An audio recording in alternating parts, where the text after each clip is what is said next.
Hello everyone, आपका स्वागत है मेरे चैनल फुजाशी लव में। आप लोग कैसे हैं? आई होप कि आप लोग ठीक होंगे। आज मैं अपनी न्यू स्टोरी जिसका नाम है रिवेंज उसे लेकर आ चुकी हूँ। स्टोरी स्टार्ट करने से पहले मैं आपको स्टोरी के बारे में कुछ बता देना चाहती हूँ और मैं ये भी बता देना चाहती हूँ कि ये स्टोरी मुझे मेरे एक सब्सक्राइबर ने रिकमेंड की थी।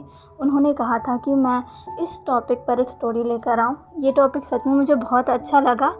इसकी वजह से मैंने फ़ैसला किया कि मैं अपनी नेक्स्ट स्टोरी इसी पर लेकर आऊँगी। और ये इसीलिए मैं आपका शुक्रिया करना चाहती हूँ रंजीत सिंह जी, जिसने मुझे ये स्टोरी रेकमेंड की है। ये सच में बहुत अच्छी स्टोरी होने वाली है। इस स्टोरी में जो हमारा लांग वांग जी है वो एक ओमेगा माफिया होता है और जो हमारा विंग है वो एक सीक्रेट पुलिस ऑफिसर होता है, जिसे एक दिन द माफिया बॉस लांग वांग जी को अरेस्ट करने का जिम्मा सौंपा जाता है। वांग जी एक बहुत ही ज़्यादा बड़ा माफिया था और उसको पकड़ना लगभग नामुमकिन था। काफ़ी ऑफिसर्स ने इस वांग जी को पकड़ने का ट्राई किया, लेकिन सब अपने काम में नाकामयाब रहे। लेकिन इस बार विंग को ये जिम्मा सौंपा जाता है और विंग अपने काम को बखूबी से करता है। वो अपने किसी भी मिशन को फेल नहीं होने देता है। वो अपना सारा मिशन पूरा करके ही रहता है। और इस बार जब उसे वांग जी को पकड़ने का मौका मिला तो बस खुश हो गया, क्योंकि ये उसके लिए एक बहुत ही ज़्यादा बड़ी अपॉर्चुनिटी थी। क्योंकि वांग जी को पकड़ने का ज़िम्मा हमेशा ही एक बेहतरीन पुलिस ऑफिसर को ही सौंपा जाता है। और विंग उसके आज तक के जितने रिकॉर्ड्स थे सारे बहुत अच्छे थे। उसने अपना कोई भी मिशन फेल नहीं होने दिया, सारे मिशन को पूरा करा, वो भी बहुत ही ज़्यादा बखूबी से। विंग एक सीक्रेट पुलिस ऑफिसर है, इसलिए उसके बारे में ज़्यादा पता भी नहीं है, जिसकी वजह से वो अपना काम बखूबी से कर सकता है और विंग इसका फ़ायदा भी उठाता है। विंग जैसे तैसे वांग जी के क्लोज भी चला जाता है। वांग जी एक ओमेगा था, विंग पहले से ही जानता था। लेकिन वांग जी को जब विंग ने देखा था तब विंग के होश उड़ चुके थे, क्योंकि वांग जी सच में बहुत ही ज़्यादा खूबसूरत ओमेगा था, जिसे देखकर पहली बार तो विंग शॉक में ही चला गया था। क्योंकि वांग जी भले ही एक ओमेगा था, लेकिन उसका ऑरा किसी अल्फा से कम नहीं था। विंग अपने मिशन को पूरा करने के लिए पूरी कोशिश करता है और वो कामयाब भी हो जाता है। और विंग के बारे में जब वांग जी को पता चलता है तब तक बहुत ही ज़्यादा देर हो चुकी थी। लेकिन वांग जी अब विंग को बहुत ही ज़्यादा नफरत करने लग गया था, क्योंकि विंग के साथ रह रहकर उसे विंग से प्यार हो गया था। और लेकिन अब जब विंग ने उसे धोखा दिया तब उसे अब विंग पर बहुत गुस्सा है और वो अब विंग को छोड़ेगा नहीं।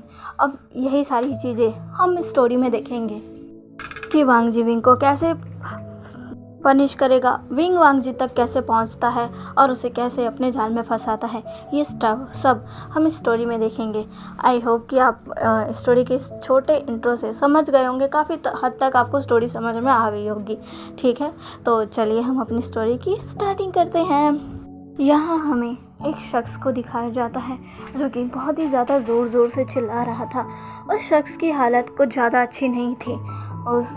वो शख्स बहुत ही ज़्यादा घायल लग रहा था। उसके सर में से खून निकल रहा था, जगह जगह पर उसके चोट लगी हुई थी और वो बहुत ही ज़्यादा चिल्ला रहा था, रिक्वेस्ट कर रहा था उन दो लोगों से जिन्होंने उसको बहुत ही ज़्यादा कसकर पकड़ा हुआ था और उसे खींचकर कहीं ले जा रहे थे। वो शख्स बहुत ही मिन्नतें करता है। वो शख्स कहता है, प्लीज़ प्लीज़ मुझे छोड़ दो, मुझे छोड़ दो, मुझे नहीं जाना, प्लीज़ प्लीज़ मैं तुमसे रिक्वेस्ट करता हूँ, प्लीज़ मुझे छोड़ दो, मुझे छोड़ दो प्लीज़। मेरी एक फैमिली है, मैं उनको छोड़कर नहीं जाना चाहता, मुझे उसके पास मत ले जाओ, मुझे उसके पास मत ले जाओ। तभी उनमें से एक शख्स कहता है, चुप हो जाओ, तुम्हें ये करने से पहले ये सब सोचना चाहिए था।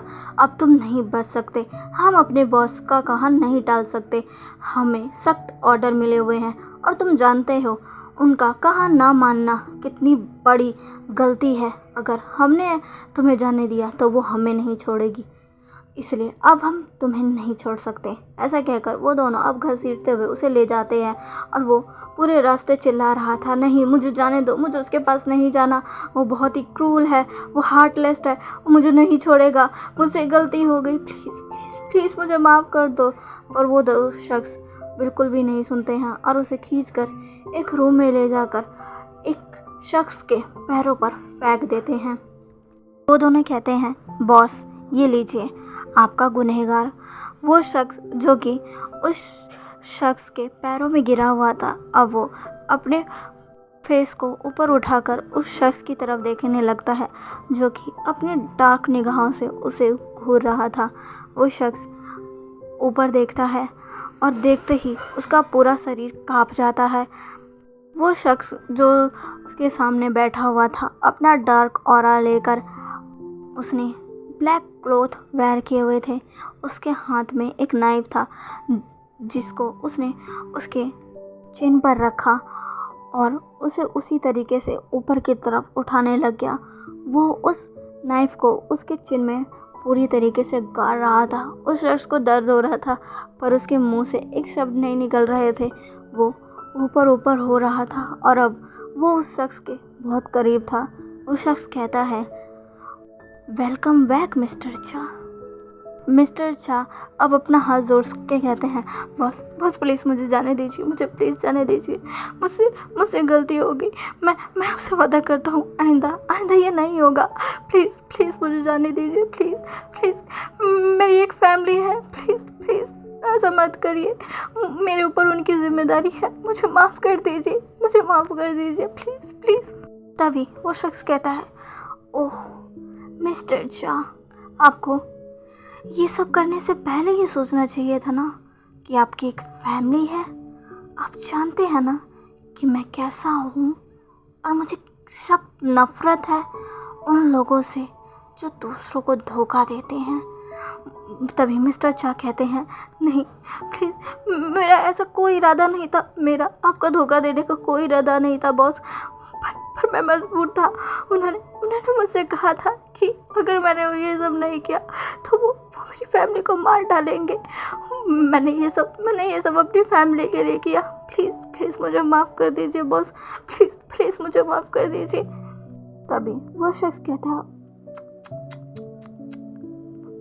आपको ये पहले सोचना चाहिए था ना। आपने ये नहीं सोचा कि जब मुझे ये पता चलेगा तब मैं आपके साथ क्या करूँगा। तभी मिस्टर शाह कहते हैं, मैं मजबूर था। वो शख्स कहता है, अब मैं भी मजबूर हूँ आपको मार डालने के लिए। मुझे सख्त नफ़रत है उन लोगों से जो धोखा देते हैं। I hate that. ऐसा कहकर वो शख्स उस नाइफ को उठाता है और सीधा मिस्टर चा के गले में गाड़ देता है। मिस्टर चा के मुंह से एक ज़ोरदार चीख निकलती है, लेकिन तुरंत ही उनकी आवाज़ पूरी तरीके से बंद हो जाती है। उस शख्स ने अपने उस नाइफ को उसके गर्दन में पूरा गाड़ दिया था। उसके खून के छींटे उसके सीधा चेहरे पर जाके लगे थे, पर उसके चेहरे पर कोई भी भाव नहीं थे। वो अपने उस स्टिफ फेस के साथ बस मिस्टर चा के गले में उस नाइफ को और भी ज़्यादा काट रहा था। मिस्टर चा वहीं अपना दम तोड़ देते हैं। जब मिस्टर चा धड़ाम से ज़मीन पर गिर जाते हैं, तब जाकर वो शख्स उस नाइफ को छोड़ता है और मिस्टर चा को देखता है, जो कि अब एक लाश बन चुके थे। वो नाइफ उनके गले में गड़ी हुई थी। वो शख्स कहता है, मैंने तुम पर भरोसा किया था पर तुमने मुझे धोखा दिया। तुम्हारा हाल तो ऐसा होना ही था ना मिस्टर चा।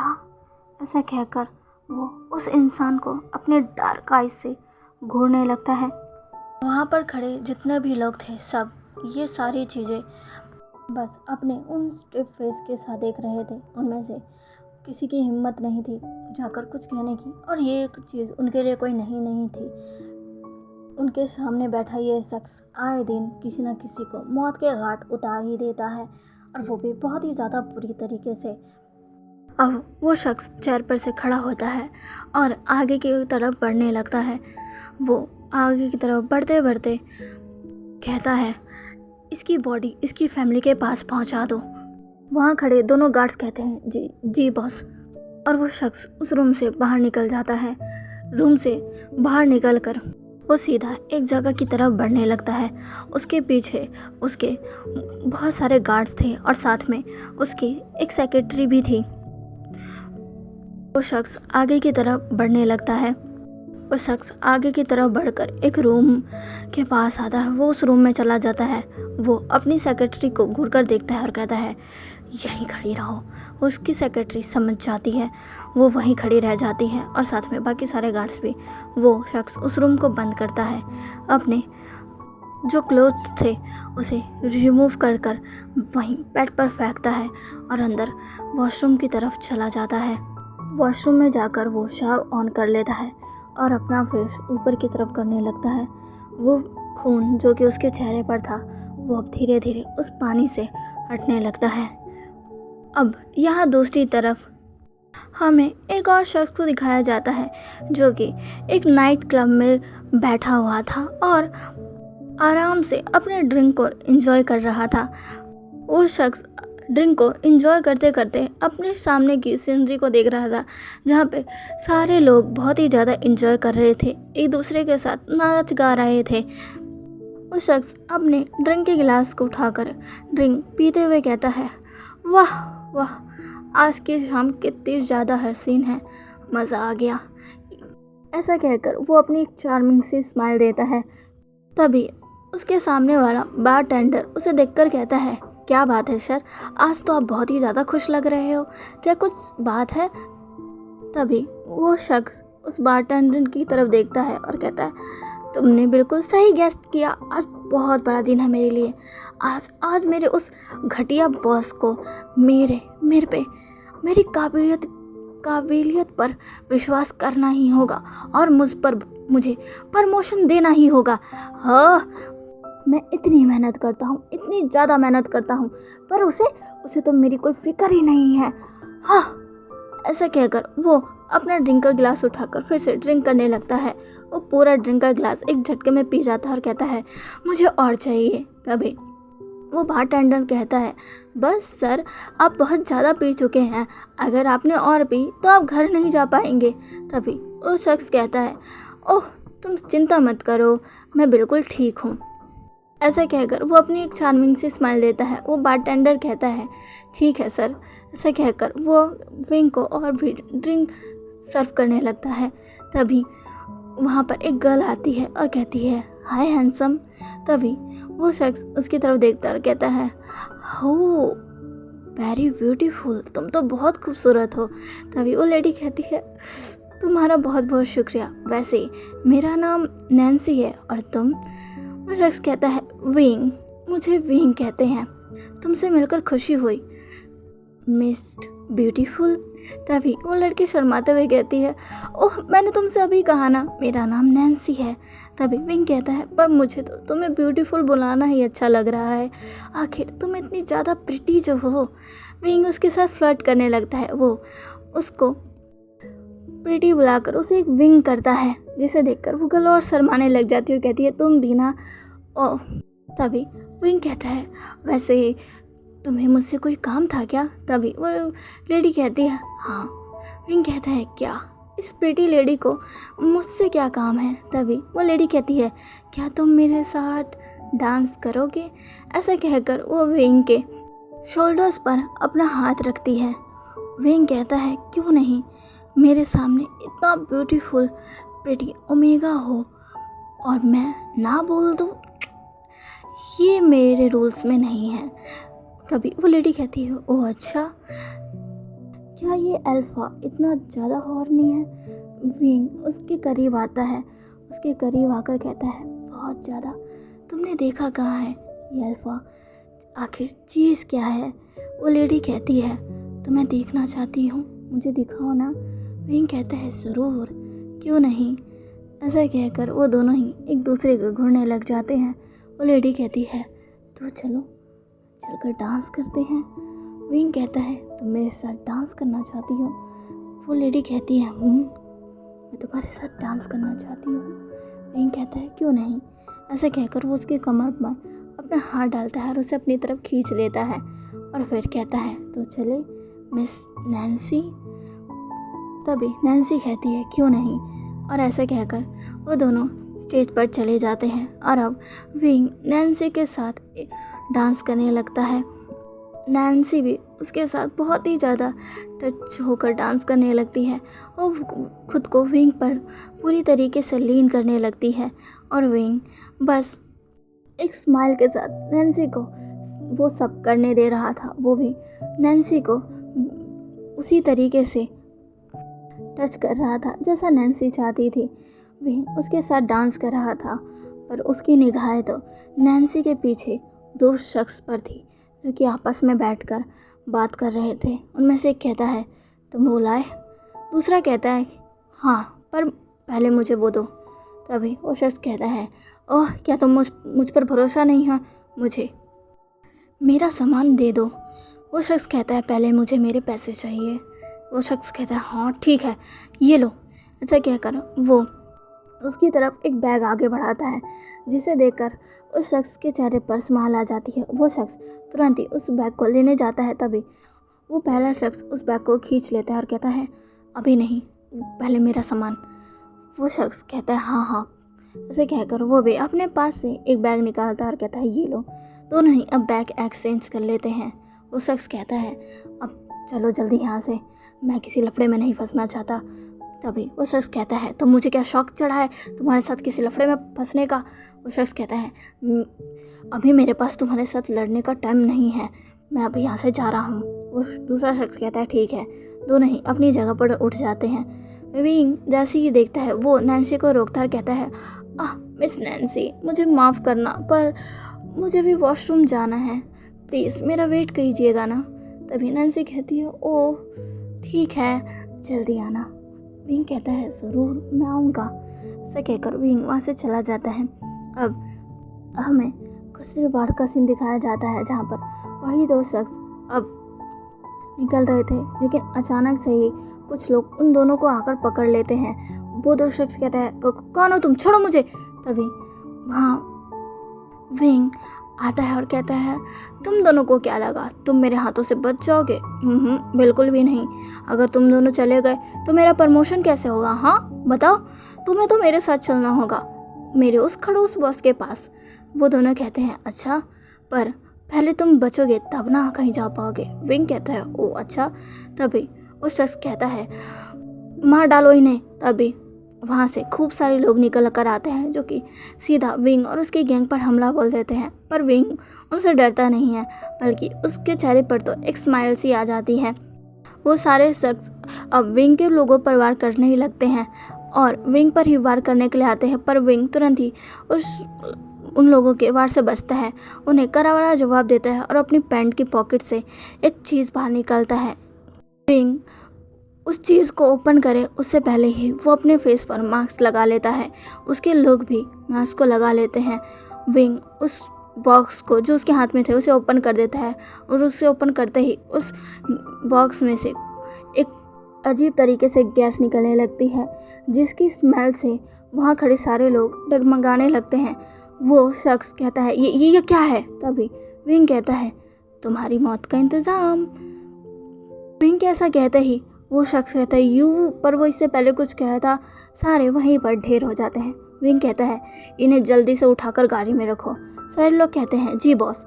ऐसे कहते ही विंग के कहते ही सारे लोग अब उन सारे शख्स को एक एक कर गाड़ी में भरने लगते हैं। विंग कहता है, आज तो मेरे बॉस को उस पर नाज होगा, अब मेरा प्रमोशन ज़रूर होगा। ऐसे कहकर विंग बहुत ही ज़्यादा खुश हो जाता है। तभी विंग कहता है, ओह शिट, मैं तो भूल ही गया। तभी एक शख्स आकर कहता है, बॉस हमारा काम हो चुका है, अब हमें चलना चाहिए। तभी विंग कहता है, तुम लोग चलो, मुझे कुछ काम है। तभी वो शख्स कहता है, बॉस अब आप कोई भी गलती मत करिए, आपको पता भी है ना कि हमारे जो बॉस है वो कितने ज़्यादा गुस्सेल है। अगर उन्हें पता चला कि आप गायब हो तो उनका गुस्सा और बढ़ जाएगा, फिर आपकी प्रमोशन नहीं हो पाएगी। विंग कहता है, क्या ये ज़रूरी है? मैं वहाँ एक शख्स को छोड़ कर आया हूँ, मुझे उसके पास जाना ही होगा।